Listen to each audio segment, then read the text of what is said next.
No puedo creer que esta mañana, después de 33 años de sostener cada ladrillo de esa casa, me vi obligado a agarrar una maleta y caminar por la habitación en la que hice que sucedieran tantas cosas sin que nadie se diera cuenta. Acababa de poner la mesa del desayuno como le gustaba a Esteban, pan caliente, café fuerte y el periódico doblado a su gusto. Ni siquiera me miró cuando entró. Simplemente levantó la vista de su teléfono y sin decir una palabra, señaló la puerta. Ese momento fue como un puñetazo en el estómago. El sonido de la puerta cerrándose detrás de mí resonó más fuerte que cualquier acusación. Me quedé allí, sosteniendo el asa de la maleta azul, tratando de comprender cómo alguien con quien había compartido toda mi vida podía echarme sin una pizca de duda o remordimiento. Fue allí, en ese preciso instante, cuando me di cuenta de que el silencio se estaba convirtiendo en un arma mortal y que llevaba conmigo un secreto capaz de derribarlo todo. Todavía incrédulo, caminé por la habitación con esa pesada maleta y el pecho apretado. El olor a café flotaba en el aire, mezclado con la adrenalina que corría por mis venas, y oía cada paso resonando en el suelo de madera. Mi cabeza daba vueltas, recordando los incontables días que pasé cosiendo ropa vieja por la noche, sumando cada puntada sin darme cuenta de que estaba cosiendo mi propia invisibilidad allí mismo, en esa habitación sofocante. Pensé en cómo nunca me quejé cuando él firmaba contratos sin leerlos, pensando que todo era suyo excepto mi voluntad. Aquella maleta azul que compré en rebajas nunca fue solo un objeto de viaje. Era el símbolo de toda mi vida metida en 50 centímetros de nylon. A cada paso me preguntaba si ese golpe en la puerta había sido el final de un reinado de silencio o el comienzo de algo más grande. En el pasillo, el peso de la bolsa pareció caer directamente sobre mi alma. Mientras caminaba, me vino a la mente el sonido de mis tijeras cortando trozos de papel en las primeras horas de la mañana, el zumbido de la máquina de coser marcando mi vigilia y las hojas amarillentas de documentos polvorientos que guardaba en un rincón oscuro del armario. Nadie lo sabía, pero yo era el verdadero dueño de todo eso. La cuenta bancaria, el logo, el nombre limpio. Siempre dejé que Esteban brillara en público, llamándolo el dueño, mientras yo me quedaba tras bambalinas, intentando que cada centavo rindiera más. Pero cuando cerré la puerta detrás de mí, me di cuenta de que el silencio construido durante 3 décadas podría ser mi salvación o mi perdición. Tenía en mis manos la prueba viviente de que detrás de la farsa todo estaba registrado en una carpeta negra que cabría perfectamente en la maleta que ahora arrastraba. Antes, incluso de llegar al garaje, sentí el peso de la carpeta negra que escondía dentro de mi bolso. Aquella carpeta no estaba hecha de cualquier papel. Eran hojas y hojas de contratos, escrituras y registros contables que yo iba anotando, despreocupadamente mientras cosía. Recordé pasar noches enteras revisando recibos, resaltando cláusulas y archivando todo con el cuidado de quien preserva un tesoro. Nunca imaginé usar eso contra Esteban. Siempre pensé que a las familias no se les puede demandar. Pero hoy, cuando me echó como si fuera un mueble viejo, entendí que la lealtad solo es válida cuando la otra persona también honra el pacto. Y allí, de pie junto al auto, sentí una ira tan cruda que me di cuenta. Necesitaba mostrarle esa carpeta a alguien que se pusiera traje y me escuchara. Entonces pensé en Marina, mi hija abogada, que siempre discutía conmigo en las cenas de los domingos cuando hablábamos de derechos y documentos. Ella nunca dejó de intentar convencerme de leer la letra pequeña, cuando lo único que quería hacer era coser y limpiar la casa. Cogí mi móvil, las manos me temblaban tanto que apenas podía marcar, y sostuve la maleta con la otra mano. Fue rápido, le llegaba un mamá te necesita a WhatsApp y ella corría hacia aquí. La carpeta negra para mí era más que papel, era mi voz, el grito silencioso de alguien que pasó toda su vida luchando con líneas torcidas y nunca tuvo la oportunidad de usar su ingenio en la corte. Hoy, ese día giró la llave. Hoy iba a romper el silencio y Marina sería la primera en escucharme, para que juntas pudiéramos finalmente poner todo sobre la mesa. Mientras esperaba que Marina respondiera, sentí que el sol de la mañana traía una mezcla de calidez y claridad. Me acordé de Sofía, mi mejor amiga, que siempre fue mi refugio emocional y me dijo, «Tienes que hablar, Ana. Nadie te puede silenciar para siempre». Pensé en enviarle un mensaje de texto también, tal vez pidiéndole que viniera a darme un abrazo antes de la tormenta, pero por otro lado, sentir el peso de la carpeta negra a mi lado fue un impulso poderoso. Sabía exactamente lo que iba a pasar cuando Marina llegara. Sería nuestra arma de empoderamiento. Nunca fui alguien que buscara aplausos, solo quería justicia. Y allí, de pie en la acera, con la maleta y el secreto, sentí que ese era el momento decisivo, ese mismo día que lo cambiaría todo. Unos minutos después, escuché la bocina del coche de Marina y el suave golpe en la puerta de aluminio. Mi corazón se aceleró, sentí como si el café de esa mañana se hubiera convertido en pura adrenalina en mi pecho. Llevé mi maleta hasta la puerta principal. El marco crujió como si protestara conmigo. Al abrirla, vi a Marina con el rostro pálido y los ojos muy abiertos, mientras me encontraba allí de pie en la entrada, con el bolso azul apoyado en un pie y en la otra mano el móvil que aún parpadeaba con el mensaje sin enviar. Dudó un momento, como si quisiera preguntar ¿qué pasó? Pero ya estaba entre mis brazos, en un fuerte abrazo que decía todo lo que las palabras no podían alcanzar. Tristeza, ira, incredulidad. La llevé a la sala de estar. Las tablas del piso crujían con cada paso, mientras ella preguntaba en un susurro, «Mamá, ¿qué empacaste en esa maleta?» Y yo, con la voz entrecortada, solo pude responder, «Está todo ahí, Marina, la verdad de 33 años». Aquella habitación, siempre tan silenciosa, de repente resonó con un peso que había evitado afrontar durante mucho tiempo. La luz que entraba por la ventana iluminaba el maletín negro, situado en el centro de la mesa del comedor, como un sombrío trofeo. Marina se acercó lentamente, con manos temblorosas, y apartó con cuidado la tapa del objeto, casi como si fuera un cristal frágil, dejando al descubierto pilas de papeles con firmas, números y sellos. Pasó los dedos por los bordes amarillentos y empezó a hojear los contratos, murmurando en voz baja, «Mamá, esto es real». Vi lágrimas brotar de sus ojos y correr por sus mejillas mientras leía las cláusulas que dejaban claro que los bienes nunca habían salido de mi nombre y que todos los años de manutención doméstica habían sido un pretexto para ignorarme legalmente. En medio del tenso silencio, Marina levantó la cabeza, se secó la cara con la manga y dijo con firmeza, «Lo prepararemos todo hoy. Mereces justicia, no solo una compensación, sino que el mundo sepa quién realmente mantuvo unido este imperio durante décadas». Fue en ese momento, con la convicción en su mirada, que entendí, mañana sería el primer día de nuestro cambio de rumbo. Esa misma tarde, Marina y yo fuimos directamente a la oficina del abogado que ella había contratado. El pasillo del edificio exudaba un olor mixto a café, recién hecho y tinta de impresora, un curioso contraste con el nerviosismo que sentía a cada paso.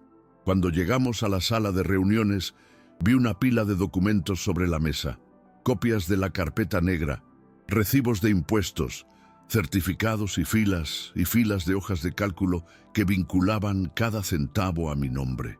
El abogado, un hombre de voz tranquila y mirada atenta, nos saludó y nos pidió que tomáramos asiento, mientras Marina explicaba, en términos legales impecables, cómo todo había Sido manipulado, yo me quedé allí escuchando cada palabra como si fuera un grito ahogado saliendo de mi garganta. Fue allí donde me di cuenta del peso que llevaba en silencio. Todas las mañanas tempranas cosiendo cuentas, todos los minutos desperdiciados negándome el reconocimiento. Nos guió a través de las reglas de procedimiento, los plazos, los testigos, y planeó una estrategia que pondría mi historia en el centro de atención, mostrando al juez no solo los documentos, sino también el impacto humano de esa traición. Sentí una mezcla de alivio y ansiedad, pero por primera vez en 33 años me di cuenta de que tenía una oportunidad real de dar voz a mi sufrimiento. A la mañana siguiente me desperté antes del despertador. Me desperté con el frío que entraba por la ventana entreabierta y el sonido lejano de los autobuses que pasaban por la calle. Bebí un vaso de agua para calmar el temblor en mis manos y me puse un blazer que me prestó Marina, más por formalidad que por comodidad. De camino al juzgado, el tráfico parecía conspirar contra mi concentración. Bocinas, autobuses abarrotados, un periódico volando por la acera. Pero me aferré a esa firme sensación de propósito. Al llegar al foro, el gran vestíbulo, con mostradores de madera oscura y una fila de personas esperando, me recordó cuántas veces fui invisible allí, como ama de casa. Ahora, sin embargo, llevaba el peso del maletín negro encerrado en la bolsa de cuero. Eso fue más que papel, fue mi testimonio. Esperamos. Nuestro turno en una sala privada, mientras el viento soplaba con fuerza contra la fachada de mármol. Cuando llamaron nuestro nombre, sentí que mi corazón se aceleraba, pero un hilo de coraje se formó dentro de mí. Lo sabía. Hoy ya no sería aquella insignificante mujer que servía café abajo. Hoy iba a subir cada escalón de ese tribunal como alguien que iba a buscar justicia y que finalmente sería escuchado. Cuando entré en la sala del tribunal, mi pulso aún temblaba, pero mi mirada no vaciló. Detrás del escritorio del juez, sentí que el silencio se extendía antes del testimonio. Cada ojo de la audiencia parecía buscar alguna chispa de emoción, mientras sacaba la carpeta negra de mi bolso con manos firmes. El abogado comenzó leyendo extractos seleccionados de los contratos que yo mismo había redactado en solitarias mañanas tempranos, señalando cláusulas que mostraban mi nombre en todos los certificados y registros bancarios. Entonces el juez me llamó al centro y respiré hondo. Excelencia, me llamaban mueble viejo quienes decían quererme, pero la verdad es que, mientras cosía ropa y preparaba café, mantuve en pie este imperio. La voz era baja, pero resonó en la habitación como un martillo que golpeaba cada corazón. Vi que Esteban intentó interrumpir, pero el abogado lo contuvo, recordándole el decoro. Mientras hablaba, sentí el peso de cada año silenciado reducirse a un gran y verdadero lamento, capaz de despertar empatía instantánea en los presentes. Tan pronto como terminé, sentí una ola de alivio mezclada con emoción. Las lágrimas que había tratado de contener se escaparon de las comisuras de mis ojos. El silencio volvió pesado y el juez se inclinó sobre los papeles, analizando cada línea. Oí a Marina tragar saliva detrás de mí y podría haber jurado que vi un destello de incredulidad en sus ojos. Minutos después, el juez pidió declaraciones a Esteban, quien tartamudeó mientras intentaba explicar cómo todo fue un malentendido. Sus palabras cayeron vacías en el aire. Me faltaba la sustancia que tenía en abundancia. Cuando el juez volvió a dirigirse a mí, dijo: «Su presentación fue clara y bien fundamentada. Este tribunal reconoce su papel histórico en la construcción de este patrimonio». Esas palabras resonaron como un latido de victoria, y supe en ese momento que 33 años de silencio finalmente habían encontrado su voz y que, a partir de ese momento, ya no sería invisible. Al salir de la cancha, sentí una mezcla de alivio y adrenalina corriendo por mis venas. como si hubiera salido vivo de una pesadilla que había durado 33 años. El sol de la tarde iluminaba el vestíbulo y noté miradas de curiosidad y respeto. Algunas personas incluso se acercaron a saludar a Marina y luego me extendieron la mano. Fue allí donde decidí llamar a Sofía. Sostuve el celular con las manos aún temblorosas y encendí el altavoz. «Sofía, funcionó», dije, y ella sonrió tan brillantemente que pude escuchar su voz vibrando al otro lado de la línea. Lo conté todo con detalle, desde la expulsión hasta la decisión del juez. Prometió difundir nuestra victoria en las redes de apoyo de mujeres y unirse a nosotras en la inauguración del estudio. De repente me di cuenta de que ya no estaba solo. La misma red que había tejido en silencio ahora me sostenía en público. Mientras caminaba de regreso a casa, el peso del maletín negro pareció aliviarse, reemplazado por la ligereza de poder contribuir con otras mujeres que, como yo, pasaron años sin voz. Los días siguientes organicé cada detalle del taller cosiendo justicia, combinando costura y finanzas para enseñar a las mujeres cómo transformar retazos de tela y de vida en ingresos y autonomía. Recordé las mañanas solitarias cosiendo ropa que ahora serviría de ejemplo para muchas manos dispuestas a aprender. El espacio era sencillo: 2 máquinas de coser, una gran mesa para hojas de cálculo y una pizarra para anotar presupuestos. Invitamos a Marina a dar una charla rápida sobre cómo verificar documentos y evitar ser engañado en los contratos. Un golpe ligero pero preciso. Sofía llevó flores y globos para darle color al ambiente y grabó todo en un vídeo que publicó en grupos de empoderamiento femenino. En la inauguración sentí un orgullo enorme. Había mujeres de distintas edades, algunas con ojeras como si apenas hubieran dormido pensando en las cuentas por pagar, otras con los ojos llenos de esperanza por aprender un oficio que pudiera sustentar a sus familias. Al final, pedí a cada persona que dejara en los comentarios la frase «construí en silencio» y compartiera su propia historia. Sentí, en ese momento, que el silencio que me había hundido se había transformado en el grito colectivo de aquellos que ya no serían invisibles. En los días posteriores a la inauguración, mi celular no paraba de sonar.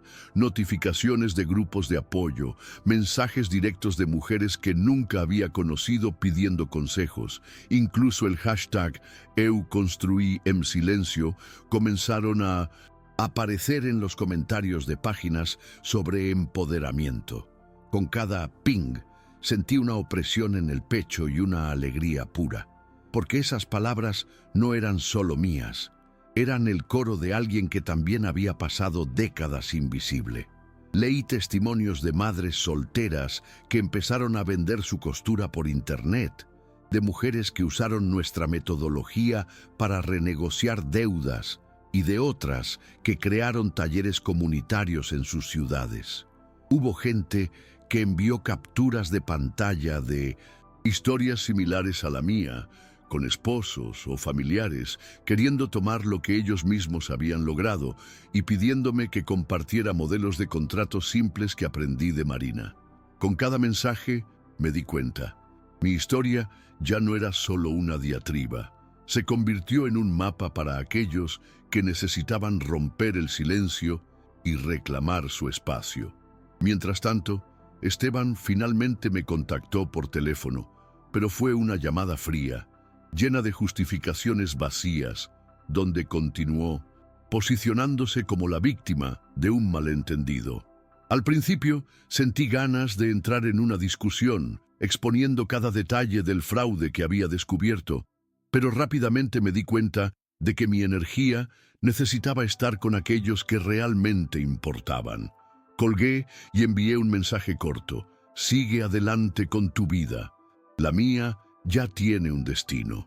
En lugar de perder el tiempo reviviendo traumas, decidí dedicar mis días a ampliar nuestro estudio.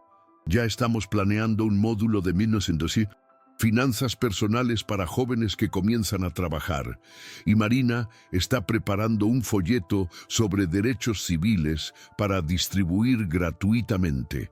Mi objetivo ahora es transformar el dolor en acciones concretas y ver a cada mujer que cruza nuestras puertas irse con la cabeza en alto, sabiendo que su silencio también puede convertirse en fortaleza.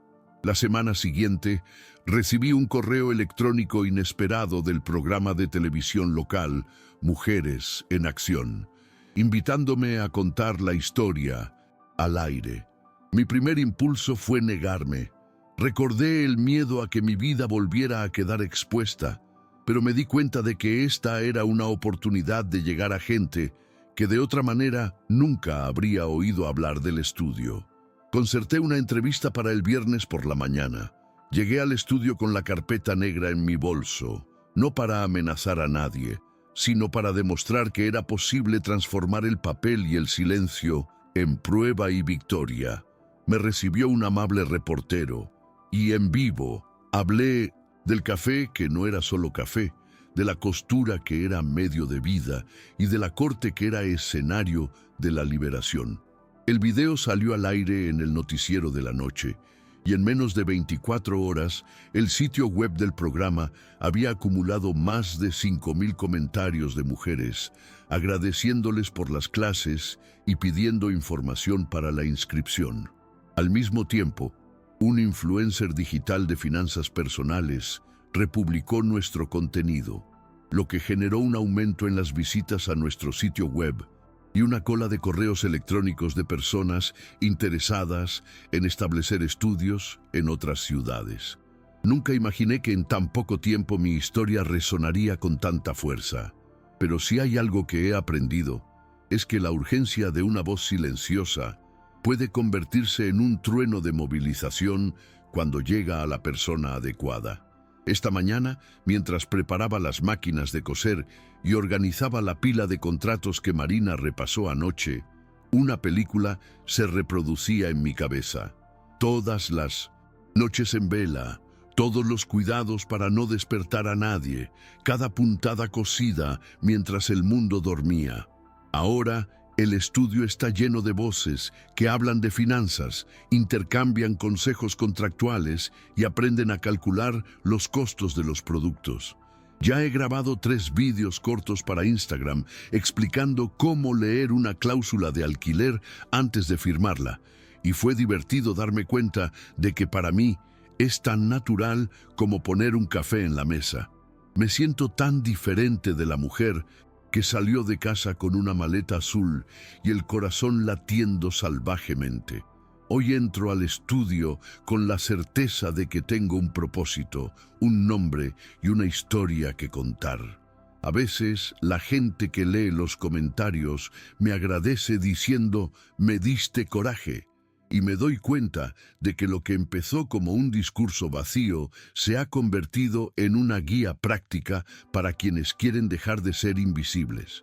Si me preguntan cuál es el siguiente paso, les respondo: seguir hablando, enseñar a quien lo necesite y recordarles a todos en los comentarios que la frase «construí en silencio» no es solo un lema, es una invitación a que cada mujer descubra su poder, sin secretos, sin vergüenza, sin silencio. El martes me desperté a las 6 de la mañana con el corazón acelerado porque íbamos a realizar nuestro primer taller externo en el centro comunitario de Vilanova. Levantarme temprano nunca ha sido mi fuerte, pero me desperté sintiendo una mezcla de emoción y responsabilidad. Después de todo, íbamos a transmitirles a esas mujeres todo lo que habíamos aprendido en semanas de duro trabajo.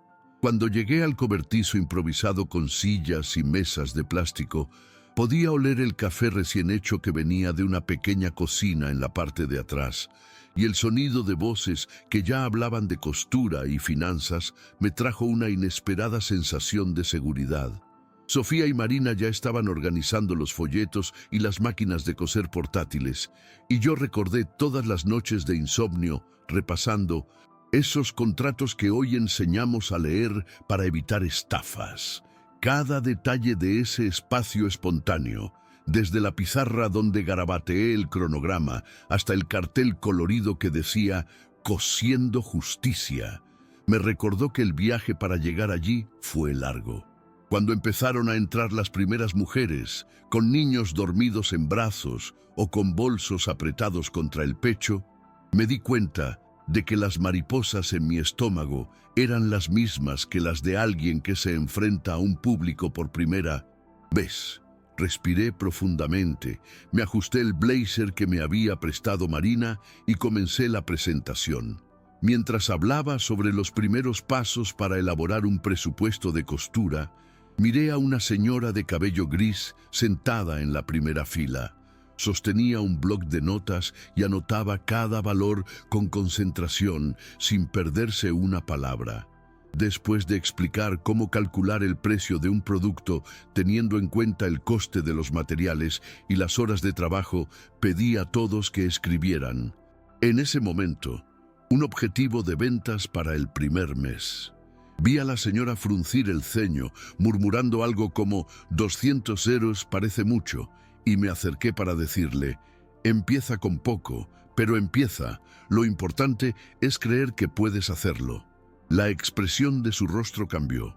La duda se convirtió en una llama de esperanza. Después del taller práctico de costura, donde ajustamos dobladillos y preparamos patrones sencillos, abrimos el turno de preguntas e informes. Una joven levantó la mano y dijo que, durante años, se sintió útil solo para limpiar las casas de otras personas. Hoy sostenía unas tijeras como símbolo de independencia. En ese momento me di cuenta de que nuestro impacto iba mucho más allá de hojas de cálculo y borradores. Se trataba de dar voz a quienes nunca se permitieron soñar. Salí de allí con el cuerpo cansado, pero el corazón rebosante de propósito. Sabía que con cada taller estábamos cosiendo no solo telas, sino nuevas historias de superación. A la mañana siguiente del taller, volví al estudio ansiosa por organizar el material que había quedado atrás. Tijeras esparcidas por todos lados, retazos de tela y folletos arrugados sobre la mesa. Mientras Sofía barría el suelo y Marina revisaba las listas de registro, yo me senté en el taburete bajo, sosteniendo una taza de café medio frío, y reviví cada detalle del día anterior. Recordé la sonrisa de alivio de la señora de cabello gris, cuando se dio cuenta que podría empezar a vender solo $200 en el primer mes. Las manos temblorosas de las otras mujeres, cuando recibieron los contratos simplificados y la energía pulsante en aquel almacén improvisado. Entre un gol y otro, revisaba los mensajes en mi celular. Decenas de mensajes de audio de participantes agradeciéndome por las claras explicaciones, fotos de barrigas llenas de esperanza y pedidos de ampliar el entrenamiento. Con cada notificación sentía una opresión en el pecho, pero no por miedo, sino por orgullo y responsabilidad. Decidí responder en todos, uno por uno, reforzando que el estudio era de ellos y que yo estaba allí para ayudar en lo que fuera necesario. Esa tarde se convirtió en un maratón de conversaciones, ajustes a los planes de lecciones e incluso decidir quién podría ofrecerse como voluntario para la siguiente acción. Fue allí donde entendí realmente. Este trabajo crecería orgánicamente porque hablamos el mismo idioma que quienes han vivido en la invisibilidad. Por la noche, después de cerrar las puertas del estudio, me senté en el sofá de la sala de estar, con la carpeta negra guardada en el armario, ahora más un símbolo de conquista que de amenaza. Abrí mi laptop para editar el video que grabé en vivo en Instagram sobre cómo leer una cláusula de alquiler sin dolor de cabeza. Y me sorprendió la cantidad de comentarios y compartidos que aparecieron en tiempo real. Escribí rápidamente, revisando cortes, insertando subtítulos y agregando emojis estratégicos para mantener el interés. Mientras editaba, recibí un correo electrónico de un colectivo de mujeres del campo invitándome a impartir un taller en línea la semana siguiente. En la misma página había otro mensaje de un grupo de empresarios de la moda pidiendo una asociación para crear un curso gratuito de costura consciente. Mi corazón se aceleró, mezclando la alegría de ver tus ideas tomar vuelo con esas mariposas habituales en el estómago. Pero esta vez me sentí segura. En lugar de pensar que era algo demasiado grande para mí, pensé en cada noche que pasé cosiendo sola, reforzando la convicción de que sabía lo que estaba haciendo. Guardé el proyecto de video, cerré mi computadora portátil y miré a mi alrededor. El estudio en silencio, las máquinas apagadas, las luces amarillas, y sonreí. Eso fue solo el comienzo de un movimiento que nacería en la pantalla, en la mente y en el corazón de cada mujer que finalmente decidía salir del silencio. En los días previos al taller en línea, mi rutina se convirtió en un torbellino de razones para creer que el silencio finalmente se había convertido en voz. Me desperté temprano, incluso antes de que saliera el sol, y encendí mi notebook para probar la plataforma de transmisión. Confieso que, durante la primera prueba, temblé tanto que sentí que la máquina se iba a caer de la mesa.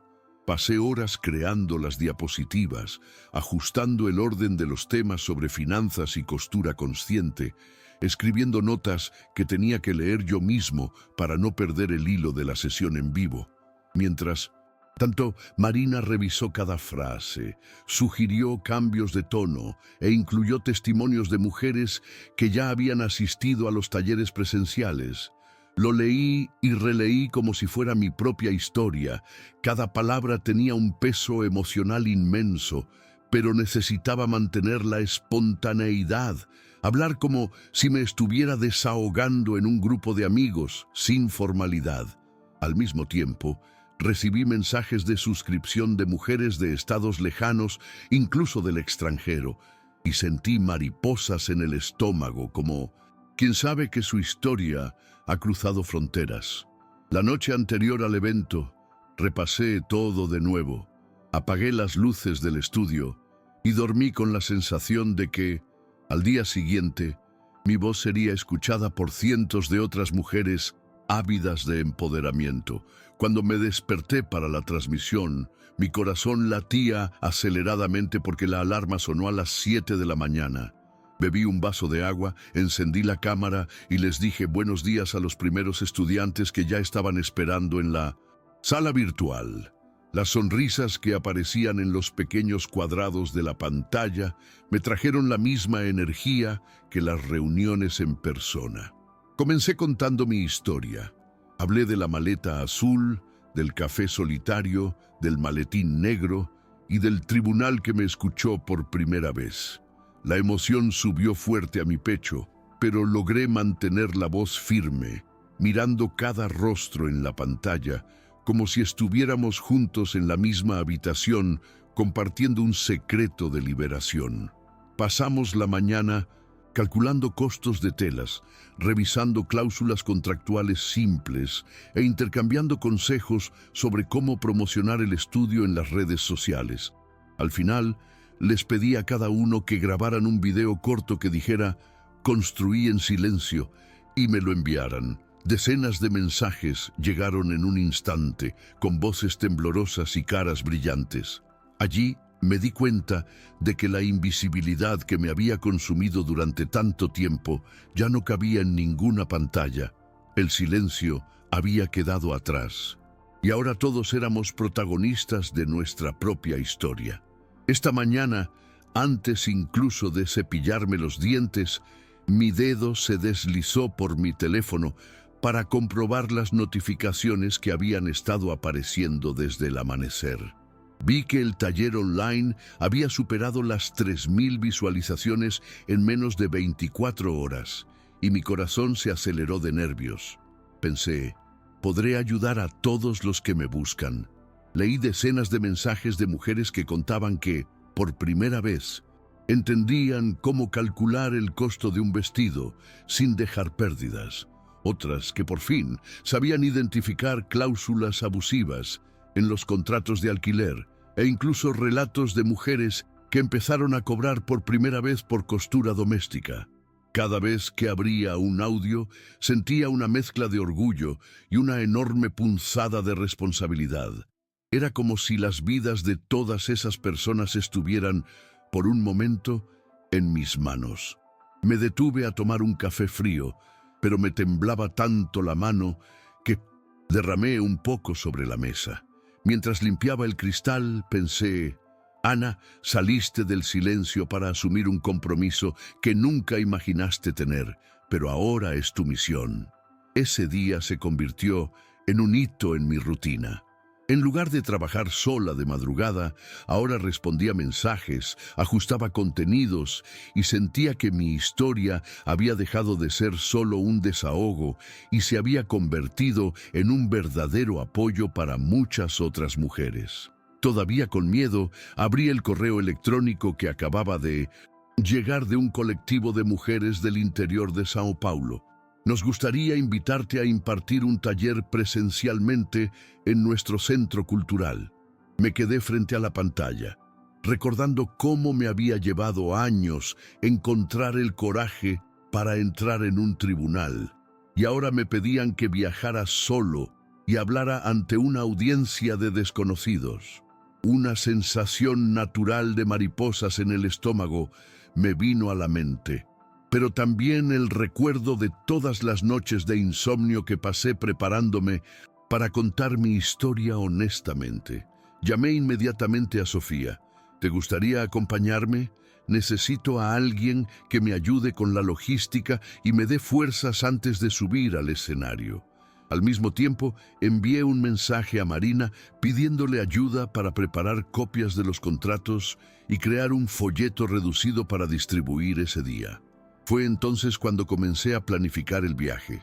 Reservé un billete de autobús, busqué posadas sencillas e hice una lista de los materiales que llevaría, desde máquinas de coser portátiles hasta la maleta más pequeña, ahora solo con mis notas y algunas prendas. Sentí una tímida excitación, algo entre la ansiedad de antes del primer día de clases y la confianza de alguien que ya ha sobrevivido a un proceso judicial. A partir de esta invitación entendí que mi silencio roto ya no era solo mío, era un movimiento en construcción que había cobrado impulso y ahora me exigía seguir adelante, entregando mis conocimientos allí donde me llamaran. Llegué a Isenta, la estación de autobuses de Araraquara, todavía con las piernas temblorosas, sosteniendo mi maleta más pequeña, que ahora solo contenía folletos impresos y un bloc de notas donde garabateé instrucciones de último momento. El sol de la tarde caía sobre la ventana vacía del autobús y sentí una mezcla de alivio y mariposas en el estómago. La misma sensación que tenía cuando esperaba a que me llamaran a testificar en el tribunal, pero esta vez sin miedo, solo emoción. Llamé a Sofía y quedamos en encontrarnos a la salida. Le pedí que trajera las máquinas portátiles y algunos trozos de tela extra, porque, según el colectivo, muchas mujeres llegarían sin material propio. Mientras esperaba, repasé mentalmente cada tema que necesitaba cubrir, la importancia de documentar cada servicio, las cláusulas que pueden arruinar un presupuesto e incluso consejos simples de marketing en redes sociales. La gente a mi alrededor ignoraba mi ansiedad, pero sentía que cada mirada me hacía preguntas tácitas. ¿Quién es esta mujer que camina sola con una bolsa llena de papeles importantes? Y me sentí aún más seguro de que mi misión había adquirido una dimensión que nunca había imaginado. Cuando me reencontré con Sofía, caminamos juntas por las calles empedradas hasta el centro cultural, una antigua mansión con detalles de hierro forjado, grandes ventanales y puertas que crujían al abrirse. Subimos las escaleras y nos encontramos con una habitación sencilla, con sillas alineadas en semicírculo y una pizarra en la esquina. Pronto llegaron las primeras mujeres. Algunas llevaban bolsas de plástico con retazos de tela, otras traían mochilas donde guardaban cuadernos y bolígrafos. Me senté al lado de una señora de ojos cansados que me miró con curiosidad y dijo en voz baja: «Soy doña María, nunca he estado en un curso como ese». Sonreí y comencé una conversación sobre el café que habíamos traído en un termo, creando una atmósfera íntima que hizo que la habitación se sintiera más cálida. Antes de comenzar oficialmente, Marina envió un mensaje con una foto de los últimos contratos revisados y pidió al público que etiquetara el hashtag «Unti eu construí en silencio» en sus teléfonos cuando compartieran sus fotos o videos. Cuando alcé la voz para comenzar la clase, sentí que cada suspiro de miedo había sido cambiado por un aliento colectivo de coraje y que allí, juntas, estábamos cosiendo mucho más que telas. Estábamos cosiendo autoestima. El taller en Araraquara duró casi 5 horas, incluyendo demostraciones prácticas de costura consciente y explicaciones detalladas sobre finanzas personales. Después de enseñar cómo calcular el valor real de cada prenda de vestir, ayudé a cada participante a armar un ejemplo de presupuesto completo, teniendo en cuenta los costos de hilo, tela, electricidad y tiempo empleado en cada puntada. Vi a mujeres intercambiar miradas de sorpresa al descubrir que en este simple trabajo desde casa había espacio para ganancias reales, algo que nunca antes habían imaginado. Durante el descanso, la señora María me trajo un trozo de tarta casera y me dijo, emocionada, que ese momento la hizo sentir viva de nuevo, con propósito. Fue allí, entre conversaciones informales sobre sueños abandonados y planes de futuro garabateados en servilletas de papel, que entendí, no bastaba solo enseñar técnicas. Era necesario crear una red de afecto, donde cada mujer se sintiera escuchada y valorada. Cuando terminamos la parte teórica de coser portátil para probar, el sonido mecánico cortando el aire sonó como música y, al final, recibí cálidos abrazos, solicitudes de contacto para hacer preguntas y la promesa de que Araraquara nunca volvería a ser la misma para aquellas mujeres que decidieran dejar atrás el silencio. Después de que los últimos alumnos se despidieran, ayudé a Sofía y Marina a desmontar las mesas y guardar los materiales en la furgoneta que nos trajo hasta allí. Mientras cargábamos cuidadosamente las máquinas de coser en el maletero, me sentía intensamente cansado físicamente, pero mi corazón latía con fuerza, como en los días en que la adrenalina de la corte todavía corría por mis venas. De regreso a la estación de autobuses, paramos en un pequeño bar sencillo para tomar un refrigerio rápido, un sándwich de queso a la plancha y un café negro, como siempre, y hablamos sobre los próximos pasos, armar una agenda de talleres mensuales en otras ciudades del interior, crear versiones en video de nuestro curso y buscar patrocinios que pudieran financiar materiales para aquellos que no pueden permitirse invertir. En esa conversación improvisada sentí el peso de la responsabilidad transformarse en pura motivación. Nuestra historia había salido de las páginas de la carpeta negra y del juzgado para cobrar vida en la práctica cotidiana de mujeres que necesitaban un empujón. Mientras me quitaba el blazer que me había prestado Marina y me ponía de nuevo el abrigo arrugado, pensaba que, al final, el verdadero secreto de la transformación no estaba en los papeles ni en las firmas, sino en la elección de cada mujer de dar el primer paso hacia su propia libertad. Después de regresar de Araraquara, los primeros días fueron una mezcla de euforia y cansancio. Creé una hoja de cálculo para llevar un registro de las solicitudes que llegaban constantemente. Más de 100 mujeres se comunicaban conmigo cada semana. Creé un grupo en WhatsApp y poco a poco el silencio dio paso a mensajes constantes. Testimonios, preguntas sobre costos, fotos de piezas terminadas. Con cada notificación sentía una opresión en el pecho, pero también la certeza de que nuestro movimiento realmente estaba creciendo. Entre responder audios y revisar hojas de cálculo, encontré tiempo para cuidarme.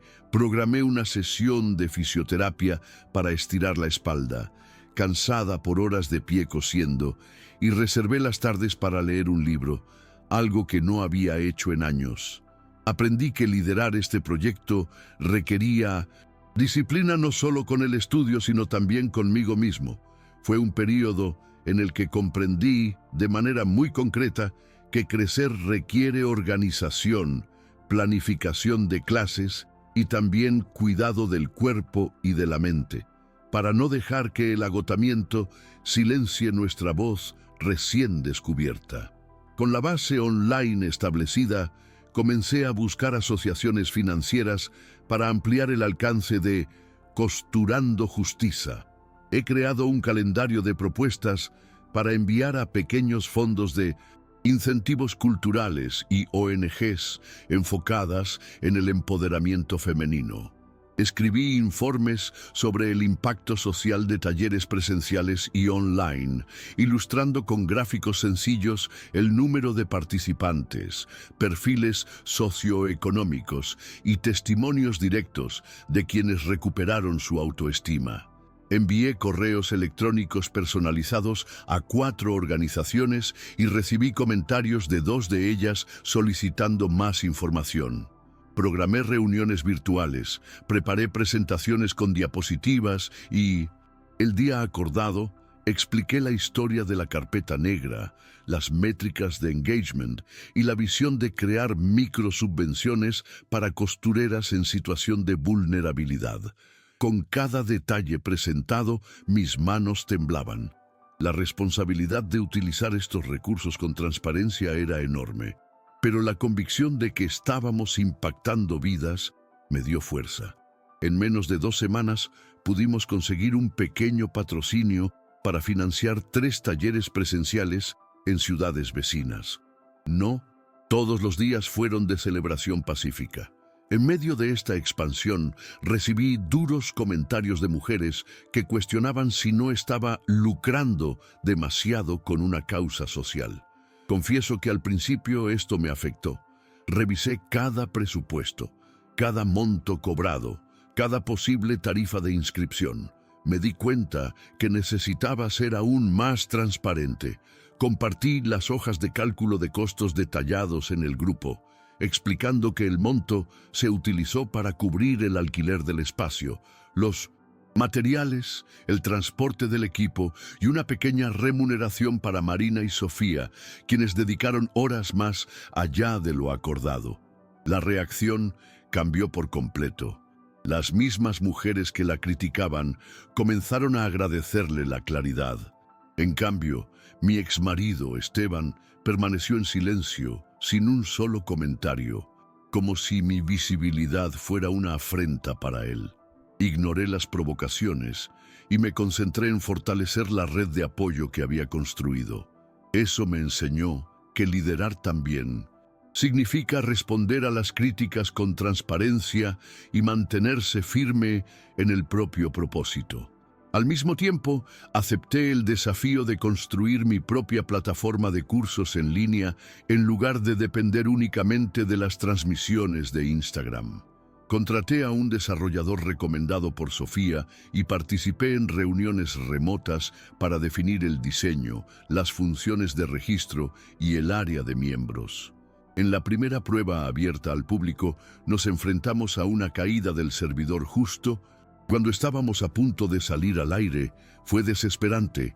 Pantallas congeladas, audio cortado y decenas de mujeres esperando en la sala virtual.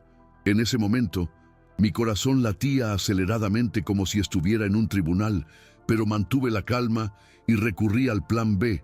Trasladé la clase a una sala temporal en otra plataforma y envié el enlace alternativo en tiempo real. Mientras Marina compartía la nueva dirección, Yo le expliqué al público el motivo técnico de forma sencilla, como si fuera una confesión. Chicos, aquí en Costurando Justicia también tenemos imprevistos, pero los solucionamos juntos. La reacción no se hizo esperar en solidaridad y elogios a la rapidez de la solución.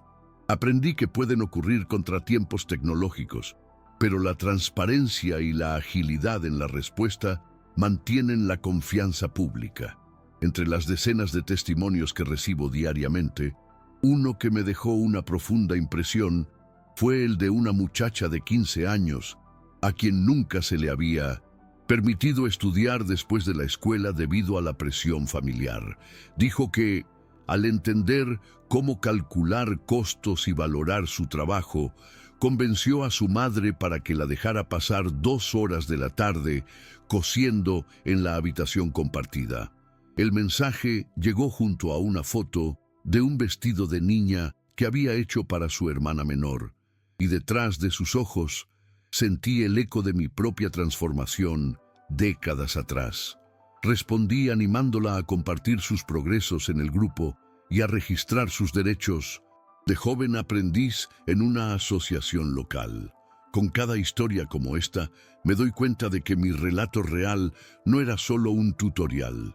Se ha convertido en un incentivo para que también los muy jóvenes busquen reconocimiento y condiciones laborales dignas. Este tipo de resultado me recuerda diariamente por qué continúo con este proyecto. Fue en ese flujo que, sin esperarlo, recibí una invitación de una gran empresa de moda para dar una charla en un seminario interno sobre inclusión y responsabilidad social. La propuesta llegó formalmente, en formato PDF, con fecha, lugar y temática definida. Mujeres emprendedoras en el sector textil. Sentí esas mismas mariposas en el estómago, la misma mezcla de nerviosismo de la corte y del primer taller. Pensé en lo lejos que había llegado mi vida desde la maleta azul, de ama de casa invisible a oradora corporativa. Acepté el desafío sabiendo que llevaría nuestro mensaje a un público diferente, quizás más escéptico, pero con potencial de multiplicar nuestro trabajo a través de alianzas con proveedores y otros departamentos de esa empresa. Llamé a Marina para contárselo y acordamos preparar un caso de estudio mostrando cifras de impacto y testimonios reales. Allí me di cuenta de que mi historia era lo suficientemente maleable como para encajar tanto en espacios de justicia social como en contextos corporativos, y que esto ampliaría aún más nuestra capacidad de generar cambios. Comencé a adaptar el contenido para el seminario corporativo, manteniendo el lenguaje simple, pero insertando datos más formales, porcentajes de crecimiento del grupo en el último trimestre, comparaciones de engagement en talleres y proyecciones sobre el retorno social de una red de estudios colaborativos. Le pedí a Sofía que creara una diapositiva con fotos de los talleres y un breve vídeo de testimonios, y a Marina que seleccionara 3 contratos para ilustrar ejemplos de cláusulas abusivas que aprendimos a identificar. El día antes del evento, repasé cada frase en voz alta, como si fuera un ensayo de entrevista, tratando de equilibrar la emoción y la objetividad. Esa noche me fue imposible dormir bien, pero ensayé hasta que me di cuenta de que podía transmitir la esencia de nuestra misión sin perder la espontaneidad. Mientras guardaba el material en mi maletín ejecutivo, sentí un silencioso sentimiento de orgullo. Ese episodio mostraría a otras empresas que es posible unir genuinamente el propósito social y la estrategia de Moments into Negocios. El día de la conferencia, llegué al auditorio corporativo con la misma opresión en el pecho que sentí cuando entré en la sala del tribunal. El lugar era imponente, sillones tapizados, un escenario iluminado y pantallas de alta resolución.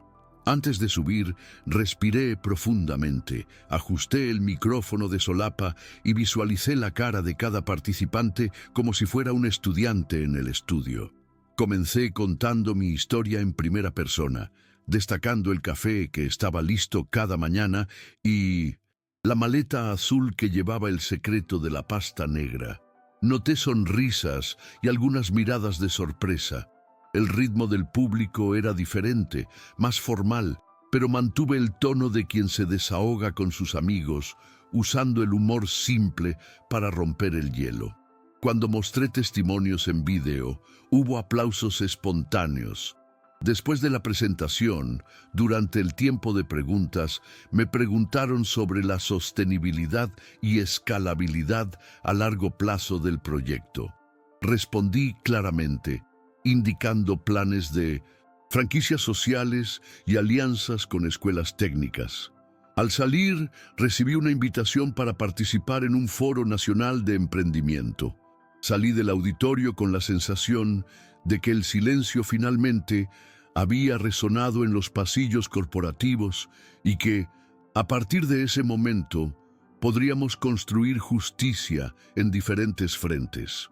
Mientras celebraba internamente ese éxito, me enteré de que Esteban había visto un artículo en el que mi nombre aparecía de forma destacada. Se acercó a mí por primera vez en meses, pero en lugar de felicitarme, intentó restarle importancia a mi logro, diciendo que estaba dejando que mis emociones me dominaran. Sonreí al leer el mensaje, pensando en la diferencia entre quienes viven en las sombras y quienes finalmente abrazan su propia luz. Respondí brevemente, este movimiento no se trata de emociones, sino de derechos. Si quieres contribuir, usa un discurso constructivo. Si no, prefiero guardar silencio. Después de enviarlo, bloqueé el contacto. No por despecho, sino para evitar que mi energía se agotara con críticas infundadas. Ese día aprendí que crecer también significa establecer límites claros con aquellos que no entienden tu recorrido. Al final, sentí que cada paso subido requería no solo coraje, sino autonomía para decidir con quién valía la pena compartir el camino. Un mes después de la charla corporativa, hice un balance de los resultados. Había más de 5,000 alumnos inscritos en el curso en línea, 4 talleres presenciales realizados en 3 estados diferentes y alianzas firmadas con 2 organizaciones sociales para financiar materiales. Actualicé el sitio web con estos números y publiqué un informe de transparencia detallando cada centavo de patrocinio y cada costo operativo. Como beneficio adicional, me puse en contacto con un editor interesado en convertir mi historia en un libro y recibí propuestas para un podcast en el que contaría versiones inéditas de historias detrás de escena.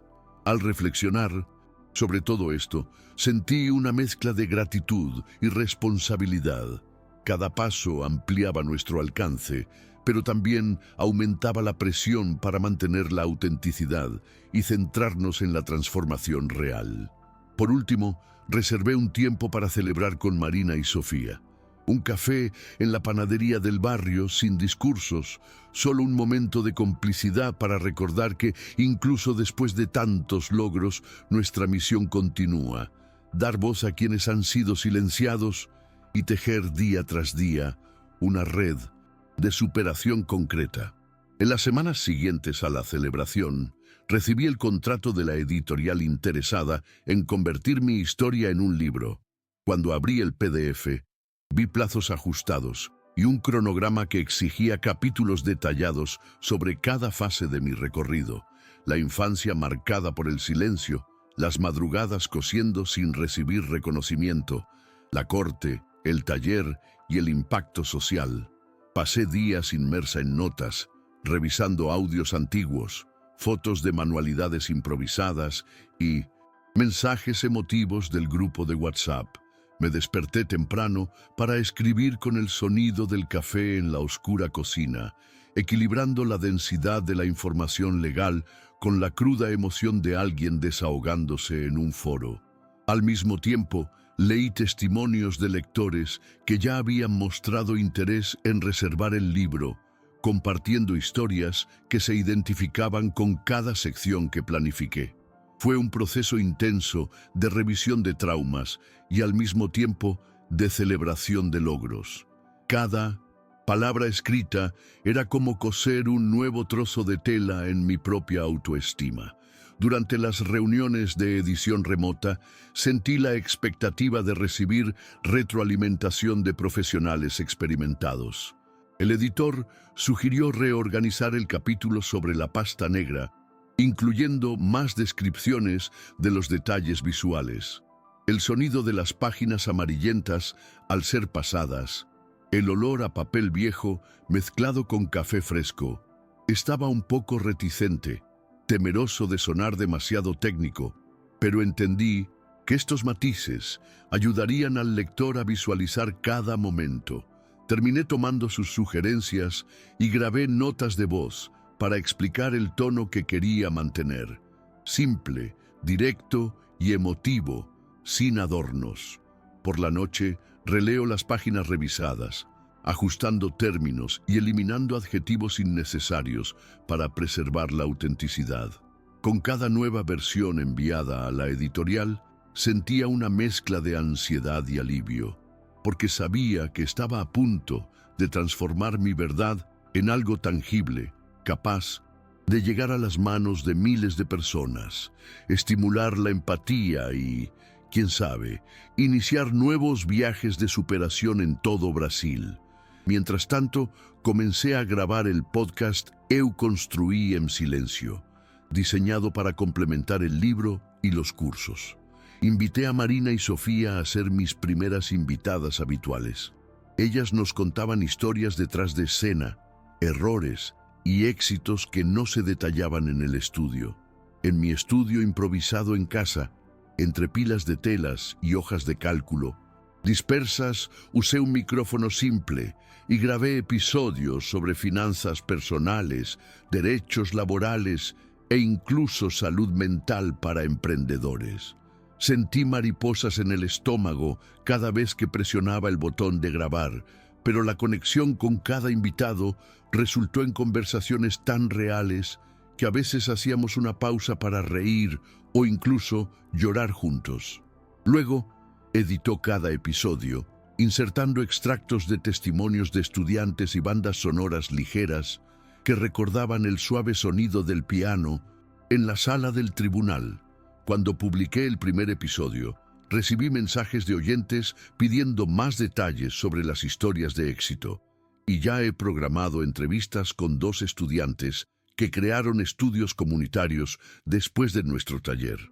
Ante la creciente demanda, decidí formar nuevos facilitadores para replicar el taller Cosiendo Justicia en otras regiones.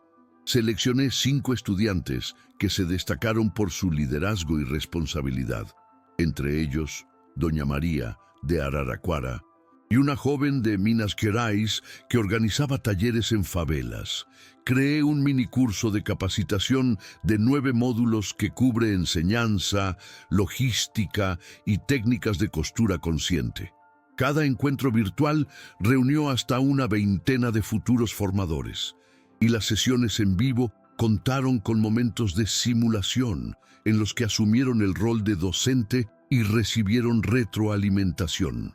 Fue increíble ver su entusiasmo al diseñar sus propias clases. Cada uno escribió el nombre del estudio local y enumeró contactos de ONG y ayuntamientos para colaborar. Al completar la certificación, envié diplomas virtuales y organicé reuniones mensuales de tutoría para realizar un seguimiento de los resultados. La red se amplió, pero mantuvo la esencia colaborativa que siempre valoró el cariño y la transparencia en cada taller. Sin embargo, ampliar el proyecto planteó desafíos sin precedentes. Necesitábamos estandarizar los materiales de apoyo, controlar los costos de envío de máquinas y telas, definir un modelo de patrocinio para eventos de gran escala y asegurar que cada facilitador siguiera nuestro método sin perder el tono personal. Para solucionar esto, implementé un sistema de gestión simple, una unidad compartida con plantillas de materiales para entregar, un grupo restringido en Telegram para comunicaciones urgentes y un formulario de evaluación para cada taller. Cada vez que un entrenador completaba una acción, completaba el formulario y adjuntaba fotos, informes de audiencia y testimonios. Esta información fue esencial para presentar los resultados a los patrocinadores y ajustar el cronograma de entrenamiento. Descubrí que coordinar una red nacional requiere disciplina de proyecto, pero también sensibilidad a las particularidades de cada comunidad. En cada ciudad, un mismo itinerario necesitaba ligeras adaptaciones para respetar la cultura y la realidad local. Al mismo tiempo, mantengo mi proceso de autocuidado para no sucumbir al agotamiento. Programé una terapia semanal para ordenar mis emociones y lidiar con el estrés de liderar un movimiento en crecimiento. Continué con fisioterapia y practiqué yoga en casa 3 veces por semana, escuchando episodios de mi propio podcast como banda sonora y recordándome el propósito con cada respiración profunda. Reservo los domingos para ponerme al día con la lectura de libros y pasar las tardes con Marina, ya sea preparando contratos para revisión o simplemente caminando por el parque y hablando de trivialidades. La reunión relajada ayuda a equilibrar la intensidad del trabajo social. Aprendí que para mantener la llama encendida, necesito cuidar mi alma y mi cuerpo con la misma dedicación que le dedico a las máquinas de coser y a las hojas de cálculo. Este equilibrio ha sido esencial para seguir inspirando a otras mujeres sin perder el aliento. Recientemente se celebró el lanzamiento de la primera franquicia social del estudio en Belo Horizonte, coordinada por la entrenadora Rosángela. Fui allí para impartir una clase sobre gestión de conflictos y contratos en espacios comunitarios. Llegar al almacén transformado en estudio fue emocionante. Las costureras regionales colgaron una pancarta que decía Sewing Justice BH y nos recibieron con café y pan con queso. Allí también vi que el método funcionaba sin problemas. Cada participante trajo su propia tela, pero siguió nuestros cálculos de costes y al final organizaron una pequeña feria de ventas. Recibí comentarios entusiastas sobre el impacto económico directo en el ingreso familiar. Y al final de la visita, Rosángela me agradeció con un fuerte abrazo, diciendo que el estudio había cambiado la realidad de decenas de mujeres de esa comunidad. Me sentí tan orgulloso que, por un momento, incluso me olvidé de mi cansancio. Había una prueba viviente de que nuestra red podía florecer donde había voluntad y afecto. En las redes sociales, el canal de YouTube Costurando Justicia ganó fuerza con una serie de videos cortos que muestran el antes y el después de las piezas cosidas, testimonios de estudiantes y consejos rápidos de contratación. Yo mismo grabé clips hablando de 3 señales de una cláusula abusiva y cómo calcular tu precio en menos de 5 minutos, siempre en mi celular, con luz natural y el estudio de fondo. La participación de la audiencia aumentó. En las transmisiones en vivo, tuve más de 700 personas simultáneamente, comentando en tiempo real y pidiendo instrucciones específicas. Cada interacción fue respondida con empatía y agilidad. A veces detenía la grabación, leía el comentario en voz alta e incluía la pregunta en el propio video, como un testimonio genuino del espectador. Esta dinámica reforzó la idea de una comunidad colaborativa, donde cada mujer no solo aprende, sino que aporta al contenido. Al ver el chat lleno de "Gracias, Ana", me recuerda cada día que mi historia se ha multiplicado en muchas otras. Paralelamente a todo esto, mi relación con mi familia cambió por completo. Marina se convirtió en socia comercial, revisando contratos y coordinando el sitio web, y ahora intercambiamos mensajes de trabajo diarios.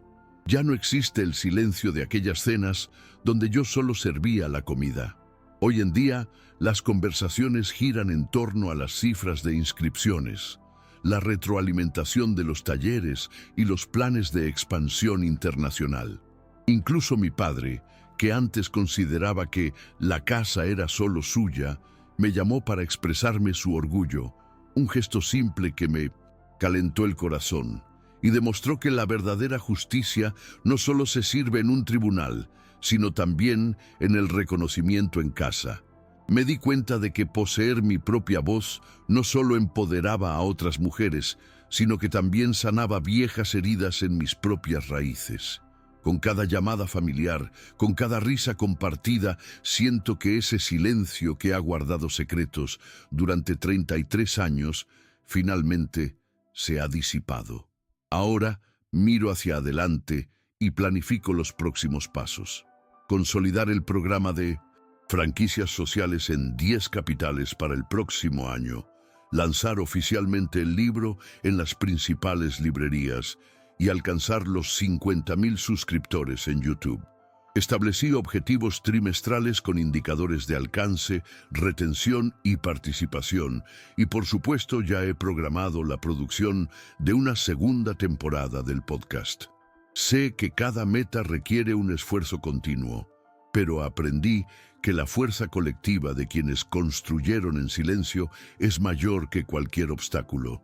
Continúo usando el hashtag #BuildingSilence como símbolo de conexión, invitando a cada mujer a compartir su paso de valentía.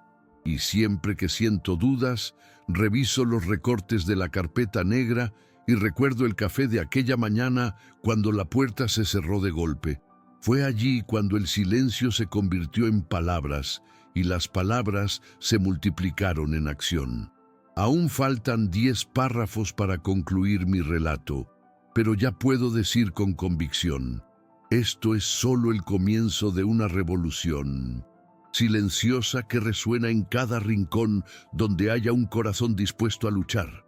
Hoy, cuando revisé los informes de rendimiento, mi corazón casi saltó de alegría. El video sobre el silencio que derriba imperios superó las 12.000 vistas en menos de 48 horas, con un tiempo de retención promedio superior al 65% y una tasa de interacción que alcanzó el 7% en comentarios y compartidos. Ver subir el gráfico en YouTube Studio me produjo la misma sensación que tuve cuando leí el resultado del tribunal. Una victoria concreta después de años de esfuerzo invisible. Cada comentario con "construí en silencio" se siente como un abrazo de miles de voces que se suman a mi arrebato, y eso vence cualquier inseguridad que aún surja de vez en cuando. El equipo que me apoya, pequeño pero dedicado, se emocionó cuando mostré estos números en nuestra reunión semanal. Marina sonrió con orgullo. Sofía casi derrama su café celebrando, e incluso el abogado comentó que no había imaginado tal impacto social. Hoy me doy cuenta de que, además de empoderar a las personas, generamos un movimiento visible y medible, y es en esta combinación de emoción y datos que nuestra historia cobra aún más fuerza. Reflexionar sobre cuánto he crecido en los últimos meses me recuerda cuántas veces he guardado silencio para mantener la paz en casa. Ahora, pronunciar cada palabra frente a las cámaras, en un estudio, en una sala de audiencias o en un auditorio, es tan natural como respirar. Cambié mi vestuario, mis hábitos matutinos y hasta mi forma de comunicarme. Dejé de ser la ama de casa tímida que nunca cuestionaba contratos y me convertí en alguien capaz de proponer guiones de contenido, presentar métricas y negociar patrocinios. En medio de este torbellino, descubro también quién soy realmente. Una persona que valora los detalles, el café recién hecho, el bolígrafo que anota el siguiente tema, la mirada atenta de quien aprende. Al visitar a los seguidores que participaron en los talleres, me doy cuenta de que llevo un legado más allá de la carpeta negra. Llevo un manual de valentía que cada mujer puede adaptar a su propia realidad. Y eso es lo que me motiva a continuar. Demostrar que la invisibilidad no tiene por qué ser el destino, sino el punto de partida para una voz poderosa. Mis mañanas ahora empiezan con un ritual diferente. Antes incluso de abrir Instagram o WhatsApp, cojo mi cuaderno de ideas y anoto notas de la agenda para el próximo vídeo. Me siento en la misma silla donde, hace años, cosía retales a la luz de una lámpara, pero ahora tengo la pantalla de edición como aliada y ya no veo límites entre la vida personal y la misión social. Planifico entrevistas, grabamos testimonios de estudiantes que se han convertido en facilitadores y elijo pistas que transmitan emoción sin distraer del contenido. Cada idea esbozada se convierte en un proyecto en 2 semanas o menos, porque aprendí a ser ágil y organizado y al mismo tiempo a escuchar el instinto que me hizo dejar atrás el silencio. Este ritual diario, que mezcla planificación estratégica y cariño, me permite mantener vivo el propósito sin perder el contacto con la realidad que me trajo hasta aquí, la de la mujer común que una vez fue llamada mueble viejo y ahora lidera un movimiento. El mes pasado hice un viaje rápido a Lisboa por invitación de una conferencia de impacto social donde presenté nuestro caso como un ejemplo de empoderamiento femenino en América Latina. Estaba nervioso. El lenguaje es similar, pero el público era diverso y exigente. Llegué con mi portátil y la carpeta negra escaneada, lista para mostrar contratos y estadísticas. He hablado sobre finanzas personales, talleres en persona y transmisiones en vivo, y he compartido videos testimoniales con subtítulos en inglés. Recibí preguntas sobre adaptación cultural, sostenibilidad financiera y escalabilidad internacional. Y respondí con ejemplos prácticos. Cómo adaptar el curso a cada realidad y garantizar que el impacto social sea genuino, no marketing oportunista. Salí de allí con invitaciones para impartir talleres en Madrid y Sao Paulo, y un colectivo de mujeres europeo se ofreció a traducir mis materiales al español y al inglés europeos. Esta internacionalización refuerza la idea de que el silencio no conoce fronteras y que nuestro enfoque simple pero transformador puede servir de modelo en cualquier lugar. Paralelamente a esta expansión, fortalezco el mentoring de facilitadores locales. Todos los miércoles tenemos reuniones virtuales donde cada capacitador comparte retos y resultados. Uno habla de las dificultades de espacio, otro comparte la alegría de alcanzar objetivos de ventas y todos reciben feedback de la comunidad. En estos encuentros utilizo la técnica del círculo de intercambio. Cada persona presenta un caso y proponemos soluciones colectivas, combinando ideas sobre programación, logística o recaudación de fondos. Hay semanas en las que el grupo discute sobre marketing digital y en otras hablamos de negociación con proveedores. Incluso hemos elaborado una guía de buenas prácticas para las relaciones con ayuntamientos y asociaciones de vecinos. La fuerza de estos encuentros es visible. Surgen colaboraciones entre regiones, intercambios de tejidos, préstamos de máquinas y una hermandad concreta que une nuestra red nacional y pronto internacional. Incluso con una agenda ocupada, sigo honrando mis compromisos personales. Los domingos apago las notificaciones y doy un largo paseo por el parque, recordando el olor del café de aquella fatídica mañana y reconectando con el aire libre. Realizo meditación guiada utilizando audios grabados por mí, revisando las sensaciones de cada victoria para mantener viva la gratitud. También retomo viejos proyectos, como las clases de literatura que siempre soñé con impartir, y pienso incluir sesiones de lectura y escritura en futuros talleres, pues creo que la palabra escrita tiene un poder liberador que complementa el acto de coser telas e historias. Este cuidado de mi bienestar y de mis pasiones es esencial para que mi trabajo social no se convierta en una rutina agotadora, sino que siga siendo un acto de amor, tanto para quienes aprenden como para mí misma. Cada día me doy cuenta de que mi historia se ha convertido en una plataforma para muchos otros. El hashtag Chai Eu Construí en Silencio ha cobrado vida propia. Aparece en las camisetas de los estudiantes, en las credenciales de los facilitadores e incluso en los grafitis creados por un colectivo de artistas callejeros que quieren representar a las mujeres invisibles. Recibo mensajes de madres que escuchan mis vídeos mientras cocinan, de jóvenes que montan talleres en casa y de profesionales que utilizan mis consejos para negociar mejores salarios. Para mantener esta llama encendida, lanzo un desafío de narración de historias cada 2 semanas. Invito a los seguidores a enviar historias cortas sobre cómo descubrieron su valor y comparto las mejores en videos de Reels. Este formato genera engagement orgánico y refuerza que hablar en público, incluso si es en un comentario, es un ejercicio de poder. A veces todavía siento mariposas en el estómago cuando recuerdo la extrañeza de abrir un caso judicial con una carpeta de papeles. Hoy, sin embargo, este frío se ve atemperado por el anhelo y el orgullo. El anhelo de las noches de lucha silenciosa y el orgullo de ver mujeres levantadas por mi viaje.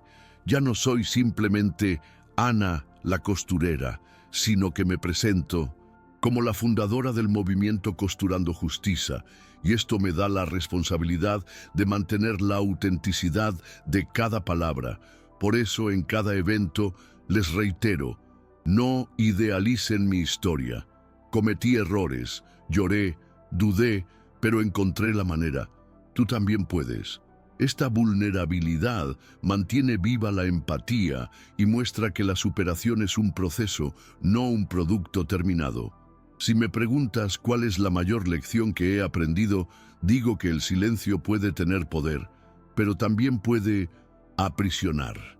Romper este silencio requiere coraje y un pequeño empujón de quienes nos reconocen. Por eso sigo invirtiendo en sostener nuestra red. Financio becas para facilitadores que no pueden costear los cursos. Creo un fondo de emergencia para estudiantes en crisis familiares y apoyo iniciativas de salud mental para quienes lideran talleres en zonas vulnerables.